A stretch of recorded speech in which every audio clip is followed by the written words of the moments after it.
ಸ್ವಚ್ಛತೆ ಕಾಪಾಡ್ಕೋಬೇಕು.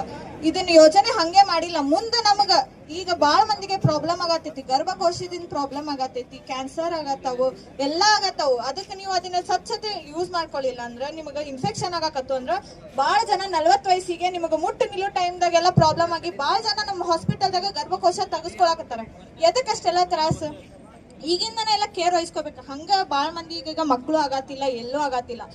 ಎದ್ರ ಸಂಬಂಧ ಹಿಂಗ್ ಇನ್ಫೆಕ್ಷನ್ ಆಗಿ ಇಲ್ಲಿ ಈಗ ಈ ಸಣ್ಣ ವಯಸ್ಸಾಗಿ ಏನಾಗಲ್ ಬಿಡು ಅಂತ ಹೇಳಿ ಎಲ್ಲ ಏನು ನೆಗ್ಲೆಕ್ಟ್ ಮಾಡಿದ್ರಿಂದ ಅಷ್ಟೆಲ್ಲ ಪ್ರಾಬ್ಲಮ್ ಆಗತ್ತಾವ.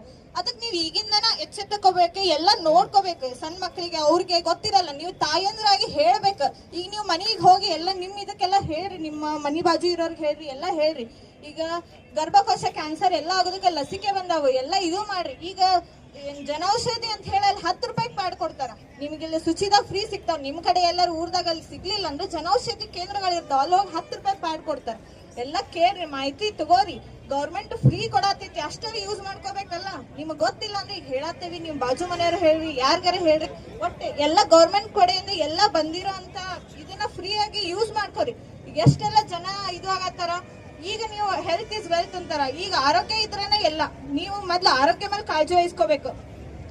ಒಂದ್ ಹೆಣ್ಮಕ್ಳು ಮನೆಗ್ ಚಂದ ಇದ್ರೆ ಇಡೀ ಮನಿ ನಗ್ತೈತಿ. ನೀವು ಹಂಗ ಹೆಣ್ಮಕ್ಳು ಚಲೋ ನೋಡ್ಕೋಬೇಕು. ಅವ್ರಿಗೆ ಈ ಟೈಮ್ನಾಗ ನೀವ್ ಅಷ್ಟು ಸಾಥ್ ಕೊಡ್ಲಿಲ್ಲ ಅಂದ್ರ ಮುಂದ್ ಅವ್ರ ಮುಟ್ ನಿಲ್ಲೋ ಟೈಮ್ದಾಗ ಬಾಳ ಪ್ರಾಬ್ಲಮ್ಸ್ ಆಗ್ತಾವ. ಅವಾಗ ಬಾಳ ತ್ರಾಸ ಆಗತ್ತೆ. ಅದಕ್ಕೆ ಈಗಿಂದನ ನೀವು ಯಾವಾಗಾರ ನಿಮ್ ಮನ್ಯಾಗ ದೊಡ್ಡೋರಾದ್ರ ಅವ್ರನ್ನ ಕೇರ್ ತಗೋರಿ, ಹೊರಗ್ ಕುಂದ್ರಿಸ್ಬೇಡ್ರಿ, ಒಳಗ್ ಇದು ಮಾಡ್ರಿ. ಆ ಟೈಮ್ದಾಗ ಎಷ್ಟ್ ಕೇರ್ ತಗೋತೀರ ಅದು ಮುಂದೆ ಬಾಳ ಒಳ್ಳೇದು.